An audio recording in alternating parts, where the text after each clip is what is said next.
Hi, good morning mga kasunshine. Good morning. Nandito ngayon sa Bohol. Namamasyal. Kailangan din nating enjoy ang life. Hindi tayo power work. Unang work.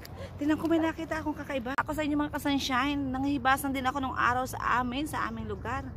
Kapag may nakakita kang ganyang bumubulak-bulak na tubig, kumukulo-kulong tubig, ay yan ay ano na, yan ay shell na or ano nga yun? Tiktariik. Tingnan nga natin kung tiktariik nga. Ating lapitan, ano nga itong bumubulak-bulak na ito? Bakit kumukulo-kulo yung tubig? O, tingnan nyo ba yan? Kita nyo ba mga kasunshine?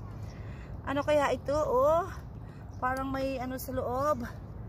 O, sa ilalim. O, kumukulo-kulo siya. O, may dalawang butas. Ano kaya ang meron doon? Bakit maganon ang tubig? O, ano kaya ang meron doon sa ilalim noon? Hindi siya. Tuloy-tuloy, continuous ang kanyang pagbulak ng tubig. Anong meron doon? Malaking shell ba? Wala akong makitang bugitis o tiktarin kakaiba na kumukulo-kulo. Marami ditong ganon. Wala akong makitang starfish. Ayan, may isang naggagapang na shell.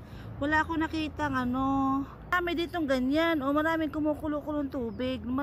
Parang may ano sa loob, sa ilalim.